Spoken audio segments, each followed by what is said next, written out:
Good morning. This is KELOLAND on the go with all you need to know in news and weather as you start your Palm Sunday. We also have your Boredom Busters coming up, but first, our top story. Police are investigating a shots fired call inside an apartment complex on the east side of Sioux Falls. The call came in as a weapons violation just after 1:30 this morning in the 4200 block of East 12th Street. Police say someone fired a gun multiple times in the building.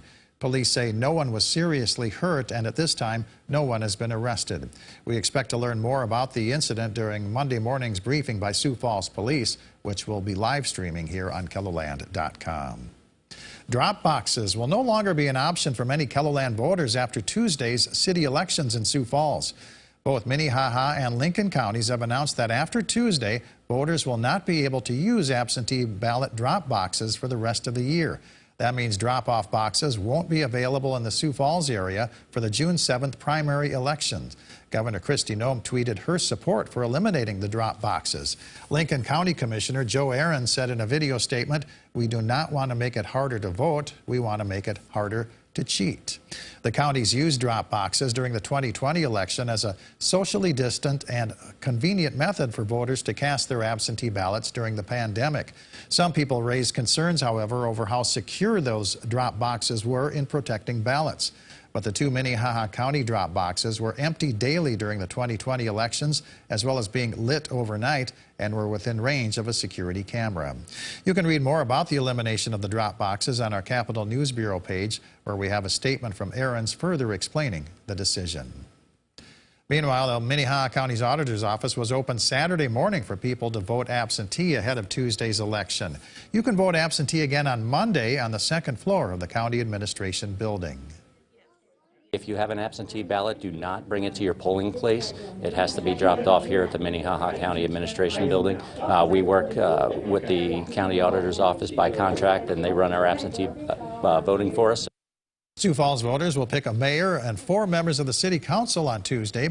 There are also 2 charter amendments to be decided. Monday is the final day to vote absentee. Polls are open on Tuesday from 7 a.m. to 7 p.m. The second floor of the Minnehaha County Administration Building will be a very busy place Tuesday night when election workers will be counting the ballots cast in the election. But one floor above, construction workers are also busy with renovations that will make way for a new location to count votes in future elections. The expansion will include a new commission chambers as well as space for voting. When we have, a bunch of voters that want to come through, we'll be able to create some lines that will snake them through, and they'll be able to walk in, vote, and walk right through, and be a very seamless process, hopefully. The renovation will also include a secure storage room for the vote tabulating machines. Construction should be finished in time for the November general election. Let's go to check the forecast now with meteorologist Adam Rutt in the Storm Center. Good morning, Adam. Good morning, Perry, and good morning, everybody. Some of us are waking up to a decent bit of rainfall, especially in northeastern KELOLAND. Here's a look at live Doppler radar, where we have moderate to heavy rain shaded in orange and red from Miller to Tulare, Redfield, and then up into the Britain-Hecla area, just southeast of Aberdeen, for that matter, in the southeastern corner of Brown County. So keep that in mind. We've got a soggy start to the day in some portions of KELOLAND, not here in downtown, as we take a look to the northeast. 39 with a north wind of 7 miles per hour and some high-level cloud cover out there as well. 42 for Mitchell, 40 Huron, 36 this morning in Watertown, Ortonville, and Marshall, 39 Mobridge, 41 at the Capitol, 39 Winter and Rapid City. So we do have that moisture in place. To zoom out a little bit more, we had some showers earlier this morning west of Mitchell and down toward Winter as well. We're also going to watch the Black Hills today for the potential at some accumulating snowfall. They have a winter weather advisory, but then we have to watch the midweek outlook as we have been for the last couple of days. Updates on that and the rest of your 7-day forecast are coming up. All right, thank you very much, Adam. Well, organizers in Sioux Falls have teamed up to create a new community soccer program that opens up more opportunities for local kids to play. Riverside Soccer League in Sioux Falls created the new program that gives elementary students access to practices and games for free. The Riverside League, along with Leadership Sioux Falls, hosted a registration event Saturday at 4 elementary schools: Garfield, Terry Redland, Cleveland, and Laura B. Anderson.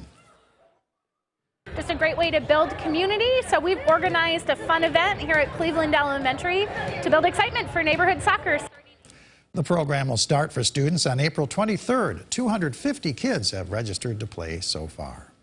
We have a couple of Easter egg hunts to tell you about in Boredom Busters this morning. Southern Hills Church in Sioux Falls is hosting a family fun Easter egg hunt and Palm Sunday parade in between services from 9:30 to 10:30. You do not have to attend services to take part in the events. And Crooks Area Working Together is hosting a hunt in New Hope Park in Crooks starting at 3 p.m. The hunt is divided by age groups. Lights Up Productions presents the play The Passion and the Cross at the Orpheum Theater in downtown Sioux Falls. The performance is at 4 p.m. The National Music Museum in Vermilion is hosting an open house. Staff will be on hand to answer your questions about exhibit renovations and walk guests through the facilities from 1 to 4 p.m. Admission is free. Movies playing at the Historic State Theater in downtown Sioux Falls include Spaceballs, rated PG, and Legally Blonde, rated PG-13. And enjoy final round action from the Masters Golf Tournament here on KELOLAND TV. CBS Sports coverage from Augusta National Golf Club goes from 1 to 6 p.m. KELOLAND Weekend News at 5:30 will air on KELO Extra. Adam? Well, if you're going to be headed outside today, Sioux Falls stays mainly dry with temperatures gradually climbing into the 50s. But further to the north in the Aberdeen area, more rain, cooler temperatures as highs struggle to get out of the 40s. Pierre, for what it's worth, could also see some showers and maybe even a rumble of thunder or two later today. We'll get to that in just a moment. But there's another look at satellite and radar with that little ribbon of rainfall and that core of heavier rain right around Redfield, trying to make its way into Brown County, Marshall County, and Day County for that matter. Zooming out a little bit more, the core of low pressure down to the south. This is an upper level trough that's trying to act as a focal point for some activity right now. Now, in the short term, we do have that chance for showers and thunderstorms. Futurecast picking up on that. So don't be surprised if you hear a rumble of thunder along and west of the James River Valley toward Mitchell, Miller, Pierre, Winter, Chamberlain, and the like. Beyond that, we do quiet down as we head overnight into your day on Monday. Also, keep an eye on the Black Hills today. They have a winter weather advisory in effect until 6 p.m. this evening, Mountain Daylight Time. They can see several inches of accumulating snowfall out toward the hills from Lead and Deadwood all the way down to Custer. So give yourself extra time if you must be out and about there today, as travel may become hazardous. Then we watch the middle of this upcoming work week. Here's the European model, more robust in terms of moisture content, not to mention it's slower in getting this low pressure system out of here. So as a result, we would have higher opportunities for some rain and even snow showers going through Thursday into Friday. But then we have the American model, which has a similar setup at first, but you'll notice two things. One, not as much moisture, although we do still have that Tuesday night and Wednesday morning chance for some thunderstorms. But two, it gets this low out of here a lot faster. So we're able to shut off the moisture feed sooner. Now, that being said, we do have a winter storm watch in effect for the midweek outlook from Aberdeen through Mulbridge, Eagle Butte, Bison, Buffalo, and Spearfish from Tuesday going into Thursday. On top of that, we do have the threat for severe weather. Take a look at southeastern KELOLAND, a marginal risk level 1 out of 5 from Marshall to Sioux Falls into Yankton. Level 2, a slight risk as you head toward and around the Lyon and Osceola County area, even into Spencer, Sioux City, and Storm Lake. Now, that is conditional depending on how this low evolves. But if this continues the way that it does, all forms of severe weather would be on the table. So keep an eye out for updates both on the severe weather threat to the south and east and the winter storm threat to the north and west. A lot to unpack, a lot of details to iron out. We'll continue to do so over the next 24 or so hours. Highs today in the 40s and 50s. The former more likely where we have rain in place. Don't be surprised if you hear a rumble of thunder further to the west. Lows tonight in the 20s with your 7-day forecast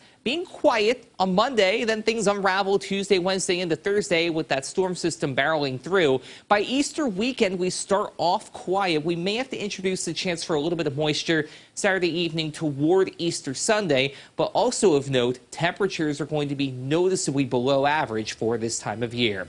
Have a great day, everybody. For more on your local news, weather, and sports, you can always head on over to KELOLAND.com.